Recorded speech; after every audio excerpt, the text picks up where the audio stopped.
યુસુફે જેમ કહ્યું હતું બિલકુલ એમ જ થયું. શું થયું આવો આપણે જોઈએ. તું પહેલાની જેમ પોતાના કામ પર પાછો આવશે અને ફારૂનનું પ્યાલું તેના હાથમાં તું આપશે એમ કહ્યું. પરંતુ હવે યુસુફે એમ કહ્યું કે જ્યારે તારું આ રીતે ભલું થાય ત્યારે કૃપા કરીને મને સંભાળજે અને ફારૂન સાથે ચર્ચા કરીને તું મારા માટે મદદરૂપ થજે ને મારા વિશે કહીને આ ઘરમાંથી તું મને બહાર કઢાવજે, કેમ કે ખરેખર હિબ્રુઓના દેશમાંથી મને ચોરીને અહીં આગળ લાવવામાં આવ્યો છે અને અહીં આગળ પણ મેં કોઈ એવું ખરાબ કામ નથી કર્યું કે જેના કારણે મને આ રીતે તુરંગમાં નાખવામાં આવે. આ પ્રમાણે તેણે જવાબ આપ્યો. અને મુખ્ય ભઠિયારાએ જોયું કે સ્વપ્નનો અર્થ સારો છે ત્યારે તેણે પણ યુસુફને કહ્યું, મને પણ સ્વપ્ન આવ્યું હતું ને તેણે તેનું સ્વપ્ન કહ્યું. 22મી કલમમાં જોઈએ, પાત્રવાહકના પદને તેના પદ પર તેને પાછો લેવામાં આવ્યો અને તે ફારૂનના હાથમાં પ્યાલો આપવા લાગ્યો. પરંતુ મુખ્ય ભઠિયારાને તો ફાંસીએ જ જડી દીધો હતો કે જે પ્રમાણે યુસુફે તેમના સ્વપ્નનો અર્થ તેમને કહ્યો હતો. એક માર્યો ગયો જ્યારે બીજાને તેનું પદ પાછું મળ્યું. હું જે સંદેશ આપી રહ્યો છું તેમાં 23મી કલમ ખૂબ જ મહત્વની છે. જુઓ, ત્યાં એ પ્રમાણે લખવામાં આવ્યું છે કે જે મુખ્ય પાત્રવાહક હતો તેણે યુસુફને સંભાળ્યો નહીં અને તે યુસુફને ભૂલી ગયો. યુસુફની સાથે જેલમાં જે કેદી હતા તે જ્યારે બહાર ગયા, યુસુફે જેવી રીતે તેને કહેવા માટે કહ્યું હતું, રાજાની સાથે એક પાત્રવાહકના પદ પર જેને ફરીથી નિયુક્ત કર્યો હતો તે ભૂલી ગયો. કોને ભૂલી ગયો? યુસુફને ભૂલી ગયો. જ્યારે તેણે સ્વપ્ન જોયું હતું અને તે સ્વપ્નને કારણે તે ખૂબ ટેન્શનમાં આવી ગયો હતો. તેનો અર્થ શું છે, તેનું ફળ શું છે, ભવિષ્યમાં શું થવાનું છે, આ રીતે ટેન્શનમાં હતો.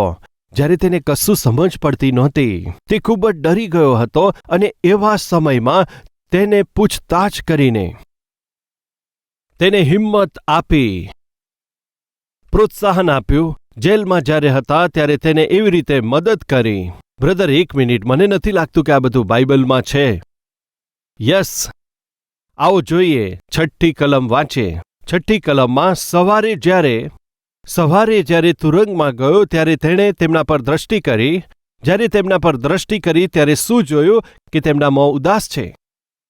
તેણે જોયું કે તે લોકો ઉદાસ છે. શા માટે? તેમના પર ચિંતા હતી. તેઓ ખૂબ ઉદાસ હતા, ખૂબ ડરી ગયા હતા. ઉદાસ હતા એટલે કે ખૂબ ટેન્શનમાં હતા, પરેશાન હતા. તેમનું મોં જોઈને તરત જ તે તેમને ઓળખી ગયો. ડરના લીધે તેઓ તો ખૂબ જ ગભરાઈ ગયા હતા. એટલા માટે યુસુફે તેમને જોઈને કહ્યું હતું, તમારું મોં કેમ ઉદાસ છે? તેનો અર્થ છે કે યુસુફ સિવાય તેમને હિંમત આપનાર બીજું કોઈ નહોતું. એટલા માટે તેમણે જે સ્વપ્ન જોયું હતું તે સર્વ યુસુફને તેમણે જણાવ્યું. જોઈએ, તેમણે તેને કહ્યું કે અમે બંનેને સ્વપ્ન આવ્યું છે, પરંતુ તેનો અર્થ આપનાર કહી જનાર કોઈ જ નથી. અમને સ્વપ્ન આવ્યું છે તેનો અર્થ અમને સમજાવે તેવું કોઈ નથી. એટલે અમને ગભરામણ થાય છે, એટલે અમે ડરી રહ્યા છે, એટલે તેઓ દુઃખી છે. મારા ભાઈઓ અને બહેનો, ધ્યાનથી સાંભળો. આપણી આ જીવનની યાત્રામાં આપણી આસપાસ કોઈ દુઃખી હોય અથવા ઉદાસ હોય, જો તેઓ ગભરાઈ ગયા છે અથવા ડરી ગયા છે તો તેમને એમ જ ના છોડી દેશો. તેમને બિલકુલ એમની પરિસ્થિતિમાં એમ જ ના છોડી દેશો. ઘણા બધા લોકો એમ જ છોડી દે છે, અથવા તેઓ સમસ્યામાં હોય ત્યારે તેમની તરફ બિલકુલ ધ્યાન નથી આપતા. કૃપા કરી તમે એવું ના કરશો. એ તો ઠીક નથી, એ તો સ્વાર્થી છે. એ પ્રમાણે વ્યવહાર કરો એ તમારે માટે બિલકુલ યોગ્ય નથી, ઠીક નથી. યુસુફ પોતે મુશ્કેલીમાં હતો. કપટ કરીને એને જેલમાં નાખવામાં આવ્યો હતો. કૃપા કરી ધ્યાનથી સાંભળો. પરંતુ યુસુફ તેની ચારે તરફના લોકોનું ધ્યાન આપે છે. તે જરૂરી છે. પોતાની ચારે તરફના લોકો સાથે પ્રેમથી વાત કરે છે, વિશેષ કરીને એવા લોકો સાથે જે લોકો દુઃખી થઈ ગયા છે, જે લોકો પરેશાન છે, જે લોકો વ્યાકુળ થઈ ગયા છે, તેમની તરફ તે વિશેષ રૂપે ધ્યાન આપે છે.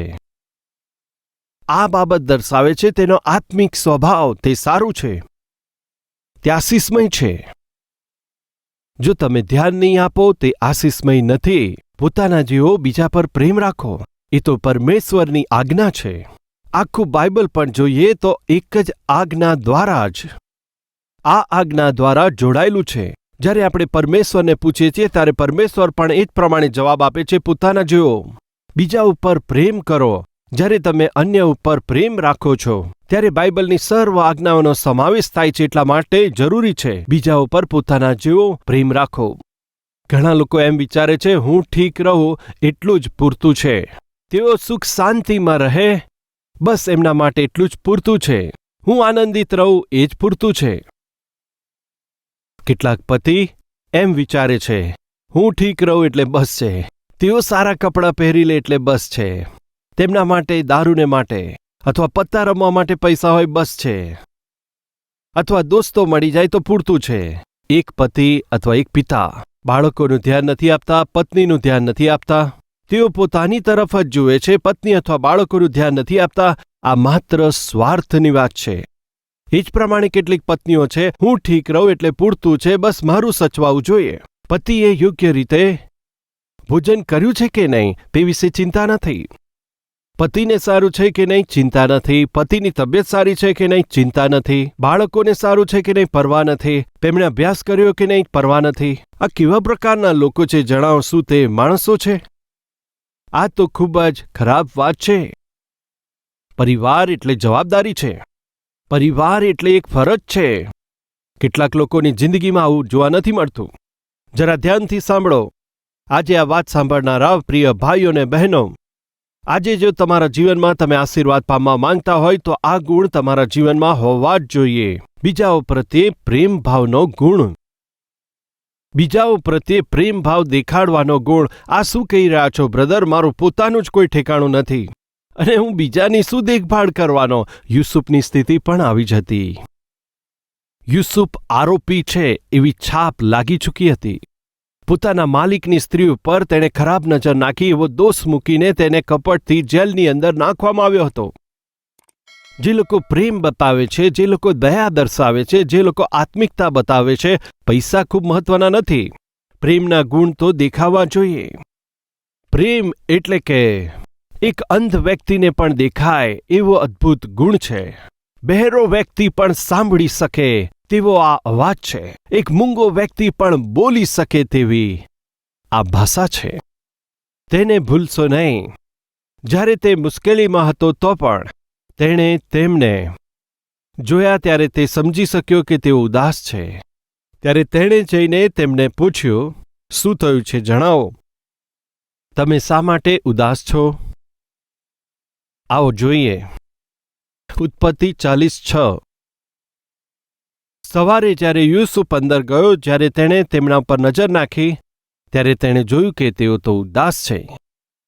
જ્યારે તે અંદર ગયો અને જોયું ત્યારે તેમના મોં તો ઉદાસ હતા, એટલે કે ઉતરી ગયા હતા. જાણો છો એનો અર્થ શું છે? મોં નાનું થઈ ગયું હતું, તેમનું મોં ઉતરી ગયું હતું. શું થયું? તમારું મોં કેમ ઉદાસ છે? તમારા મોં કેમ આ રીતે દેખાય છે? શા માટે તમે ઉદાસ જેવા દેખાવ છો? તે બંનેવે તેને કહ્યું, અમે બંનેવે એક સ્વપ્ન જોયું છે. અમને બંનેને સ્વપ્ન આવ્યું, પરંતુ તેનો સ્વપ્નનો અર્થ કહી શકે તેવું કોઈ નથી.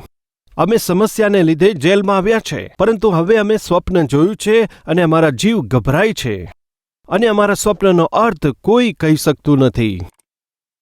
આ જે સ્વપ્ન અમે જોયું છે તેનો અર્થ શું હશે, તેનું પરિણામ શું આવશે તે વિચારીને અમે ગભરાઈ જઈએ છીએ. જ્યારે તેઓ ઉદાસ હતા ત્યારે યુસુફ તેમની પાસે ગયો અને તેમને પૂછવા લાગ્યો અને તેમને હિંમત આપી. તમારા દોસ્ત હોઈ શકે છે, તમારા પડોશી હોઈ શકે છે, તમારા ક્લાસમેટ્સ હોઈ શકે છે, તમારી સેવામાં સહભાગી થતા હોઈ શકે, સંબંધી હોઈ શકે, આત્મિક સેવક પણ હોઈ શકે છે. હવે જો કોઈ એવું ગભરાયેલું છે અથવા ઉદાસ છે અથવા બેસહારા સ્થિતિમાં હોય તો તમે તેને પ્રેમ કરજો. એ તો આશીષદાયક છે. કોના માટે? એમના માટે કે પછી જેણે હિંમત આપી તેને માટે? ધ્યાનથી સાંભળો, બંનેને માટે. કેવી રીતે? હું તમને જણાવીશ. પહેલા એક સમયમાં સાધુ સુંદરસિંહ અને તેમના મિત્ર મળીને તેઓ સર્વ તિબેતમાં હિમાલય પર્વતની વચ્ચે જતા હતા અને ભારે હિમવર્ષા થતી હતી. તે સમયમાં તેઓ પહાડોની મધ્યમાં થઈને તેઓ ચાલતા જતા હતા. તેમના માટે તે સમયે આગળ વધવું તે તો ખરેખર ખૂબ મુશ્કેલ હતું. ઠંડી સહન કરવી તેમના માટે ખૂબ જ મુશ્કેલી હતી અને ઠંડી એટલી બધી વધારે હતી અને હાડકાં પણ દુખવા લાગે એટલી બધી હિમવર્ષા હતી. જ્યારે તેમને આ રીતે આગળ વધવામાં ખૂબ જ મુશ્કેલી થતી હતી. આ રીતે જતા તેમણે એ સમયે એક વ્યક્તિને જોયો કે જે બરફમાં નીચે દટાયો હતો. તે વ્યક્તિ તો માર્ગમાં મધ્યમાં પડ્યો હતો. તે જોઈને સાધુ સુંદરસિંહ તરત જ તેમની પાસે ગયા અને તેમને બહાર કાઢવાનો પ્રયત્ન કર્યો. જ્યારે તેમને તપાસ્યા તો તે છેલ્લા શ્વાસ લેતા હતા. તેમના પ્રાણ તો ખૂબ જ મુશ્કેલીમાં હતા. એ તો મરણ પામી શકે છે. તેમને માટે આપણે કશું કરવું જોઈએ. ત્યારે દોસ્તે જવાબ આપ્યો, શું તમને અક્કલ નથી? તમે આ શું કહો છો? આપણે જ આગળ વધવાનું મુશ્કેલ છે. અહીં આગળ એટલી બધી ઠંડી છે કે આપણા પોતાના પ્રાણ પણ જોખમમાં આવેલા છે. આપણને આપણો જીવ બચાવવો પણ મુશ્કેલ લાગે છે. ત્યારે તમે એનો જીવ બચાવવા માંગો છો, તેને છોડી દો. ત્યારે સાધુ સુંદરસિંહે જવાબ આપ્યો કે હું તેમને કેવી રીતે છોડું? જ્યારે કોઈ વ્યક્તિ છેલ્લા શ્વાસ લઈ રહ્યો છે, તેના પ્રાણ જોખમમાં છે, ત્યારે એને હું કેવી રીતે છોડી દઉં? આપણે એક કામ કરીએ, આપણે બંને તેને ઉઠાઈને લઈ જઈએ. દોસ્તે કહ્યું, પાગલ જેવું ના બોલશો. આગળ વધવું આપણા માટે મુશ્કેલ છે. આપણે એને ઉઠાઈને કેવી રીતે લઈ જઈ શકીએ? તમારે તેનું જે કરવું હોય તે, પરંતુ હું તો બસ આગળ વધવા માંગુ છું.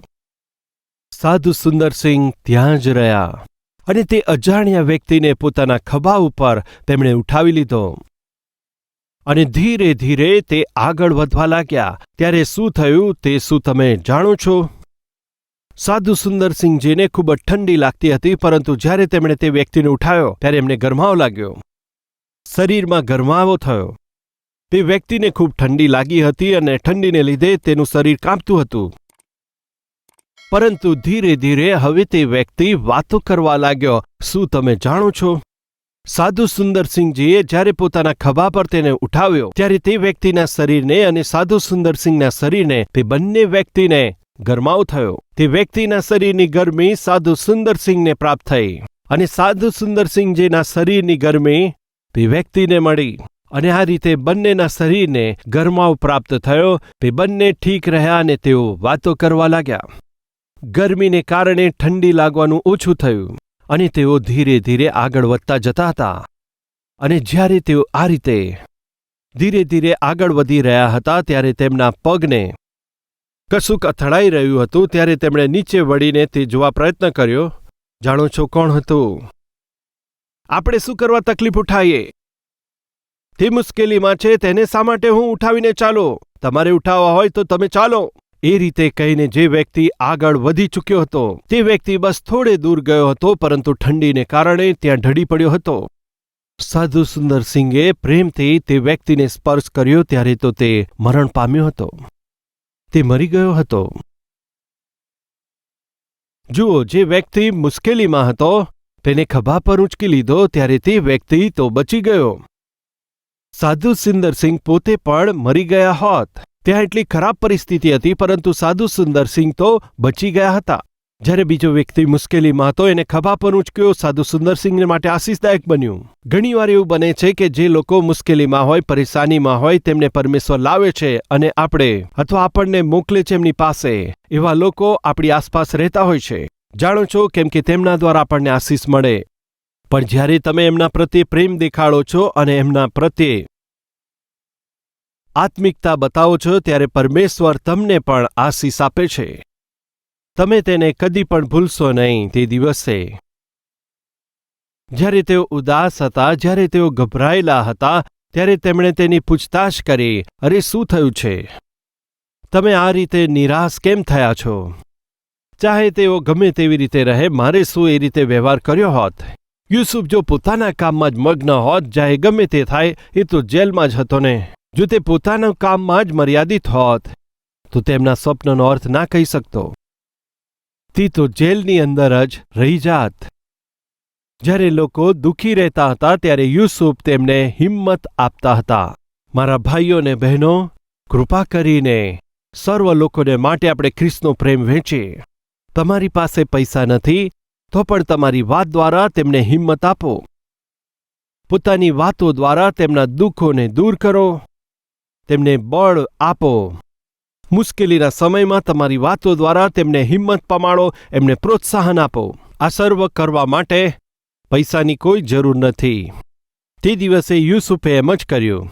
તે પોતે પણ બેસહારા સ્થિતિમાં હતો, પરંતુ તેમના પ્રત્યે તેણે પોતાનો પ્રેમ બતાવ્યો.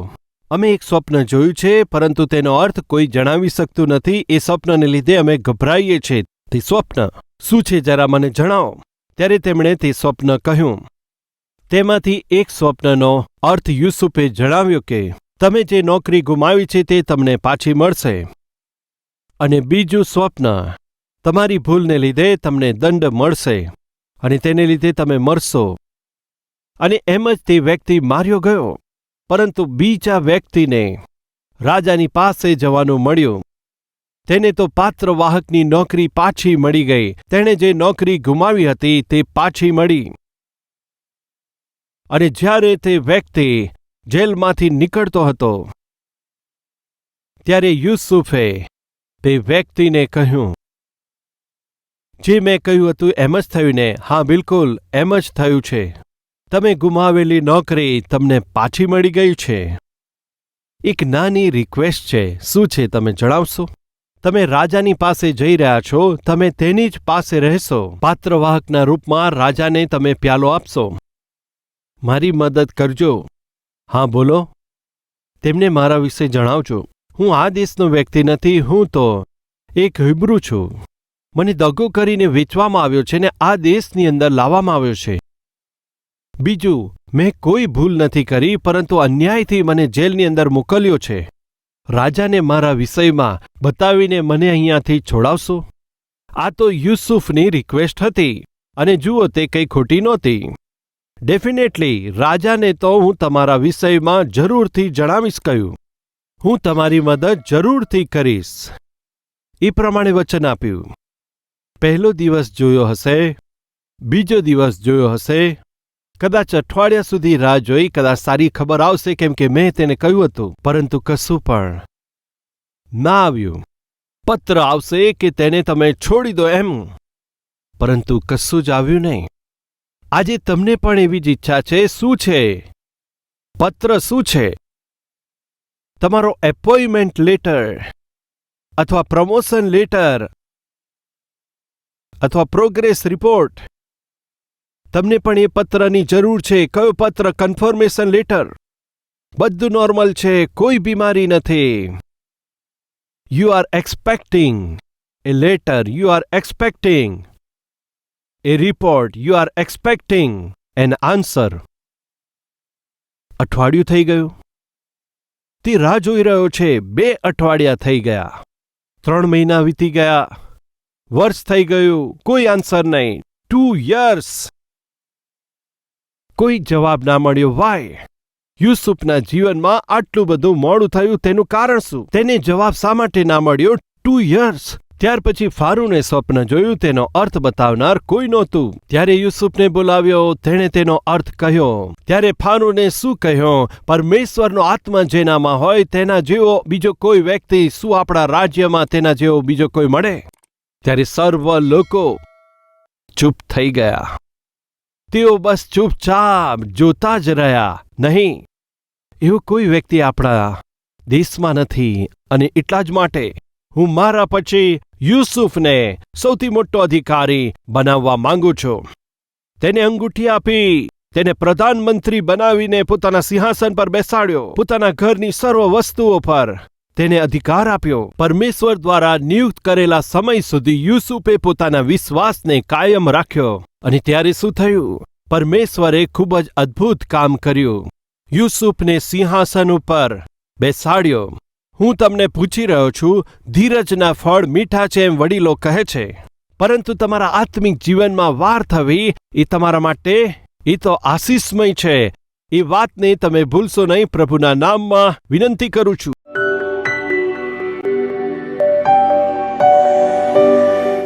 મહાપવિત્ર પ્રેમી પરમેશ્વર પિતા, સર્વની સાથે સીધી વાત કરી માટે આભાર. પ્રભુજી, તમે અમારા જીવનમાં ક્યારે અમારી આત્મિકતાની પરીક્ષા કરશો તે અમે જાણતા નથી. તેમાં અમે ફેલ ના થઈએ, મદદ કરજો. 13 વર્ષ સુધી મુશ્કેલીઓમાં, પરેશાનીઓમાં, તકલીફોમાંથી પસાર થવા છતાં તે પાછો હટ્યો નહીં. તે ચૂકી ના ગયો પોતાના આત્મિકતા અને ખરાઈ માટે, પવિત્રતાના વિષયમાં અને પોતાની સાક્ષીના વિષયમાં ખૂબ જ સાવધાનીપૂર્વક સંભાળ રાખીને આત્મિક જીવનને આગળ વધારતા હિંમતથી અને સહનશીલતાથી તમારા નિયત સમયમાં તમારા તરફથી આશીષ પામવા માટે તેણે રાહ જોઈ હતી. તેણે વિચાર પણ નહીં કર્યો હોય એવા પુષ્કળતાના આશીર્વાદોને તેણે પોતાના જીવનમાં પ્રાપ્ત કર્યા. પિતા, આજે આમ સર્વ લોકોના જીવનના સંદર્ભમાં તમારો શ્રેષ્ઠ ઉદ્દેશ છે, તમારી ઉત્તમ ઈચ્છા છે, પરંતુ ઉતાવળને લીધે આ લોકો તો બસ ખોટા પગલાં ભરી બેસે છે અને ખોટા નિર્ણય લઈ લે છે.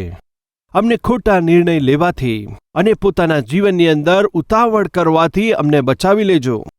જે સમય નિયુક્ત કર્યો છે, સર્વ લોકો વિશ્વાસથી દીન બની રહે તમારી ઉપસ્થિતિમાં પ્રાર્થના કરવા સહાયતા કરજો.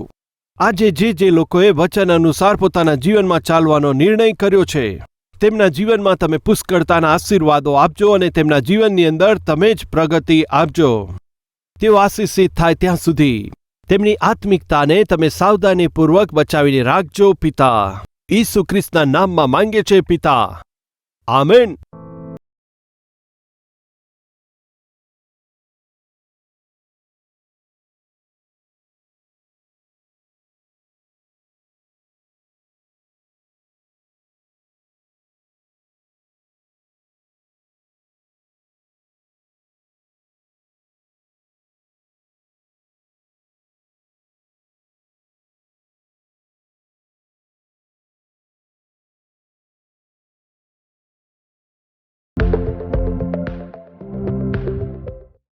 आज कलवरी आवाज को कई करोड़ों लोग देख रहे हैं, केवल हिंदी में ही नहीं, तमिल में, तमिलनाडु में, कन्नड़ा में, कर्नाटक में, मलयालम में, केरला में, ओरिया में, उड़ीसा में, मराठी में, महाराष्ट्र में, बंगाली में, पश्चिम बंगाल में, पंजाबी में, पंजाब में, भोजपुरी में, बिहार में, तेलुगु में, दक्षिण भारत में, उर्दू में, जम्मू एंड कश्मीर, पाकिस्तान, अफगानिस्तान, गल्फ देशों में, नेपाली में, आसामी में, हिंदी में, इस तरह भारत देश की मुख्य भाषाओं में यीशु मसीह के सुसमाचार को हर एक भाषाओं में पहुंचाने वाली सबसे पहली कलीसिया इस भारत के इतिहास में हमारा कलवरी टेम्पल है। क्यों इतना ज्यादा सुसमाचार प्रचार कर रहे हैं?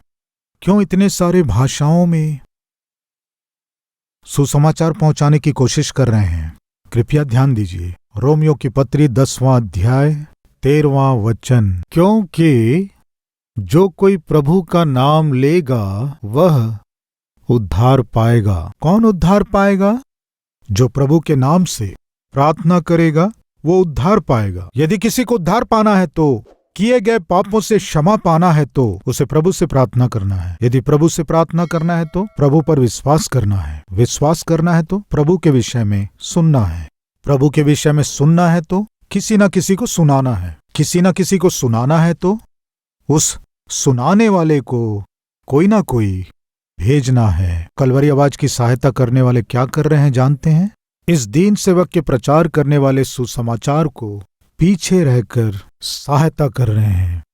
मेरे इन संदेशों को 17 भाषाओं में भारत के कोने कोने तक, केवल भारत में ही नहीं, इस ओर बांग्लादेश में, नीचे श्रीलंका में, ऊपर नेपाल में आज कलवरी आवाज प्रसारित हो रहा है। उनके बोलने और समझने वाली भाषा में ही, केवल हमारे ही देश में नहीं, हमारे चारों ओर के देशों में भी सुसमाचार को पहुंचा पा रहे हैं।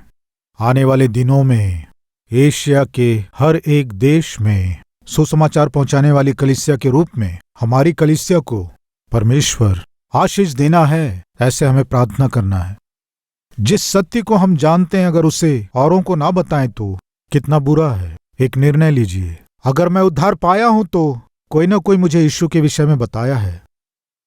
नाश होने वाले उद्धार पाना है तो सुसमाचार प्रचार करने के लिए परमेश्वर हमें इस दीन सेवक को दिया है। वचन को बड़े विस्तार रूप से, वचन को लोग समझ सके, हर कोई समझ सके इस रीति से वचन देने वाले ऐसे सेवक को परमेश्वर हमें दिया है। इस सेवक की सहायता करने से, इस संदेश को लाखों लोगों तक पहुंचाने से बहुत से लोगों का जीवन सुधरेगा। ऐसा विश्वास आप में से कितने लोगों को है? हाथ दिखाएंगे। विश्वास करने वाले भाई और बहन कार्य रूप दीजिए, सुसमाचार पहुंचाइए। प्रभु के नाम से जो प्रार्थना करेगा वो उद्धार पाएगा। प्रार्थना करना है तो विश्वास करना है, विश्वास करना है तो सुनना है, सुनना है तो कोई ना कोई सुनाना है, सुनाना है। मेरे जैसे सेवक को तो मेरे पीछे रह के आपको क्या करना है?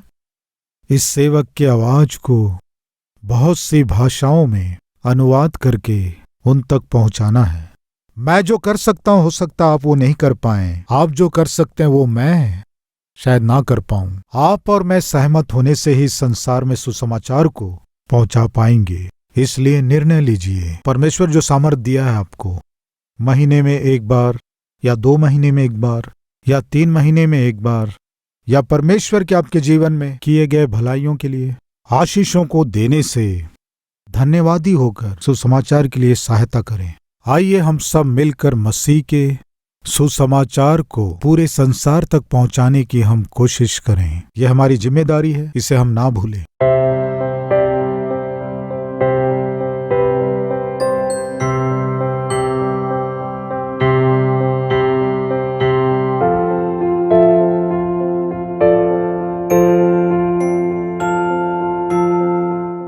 અમારું address Calvary, post box number 30, Kukatpally, Hyderabad 72.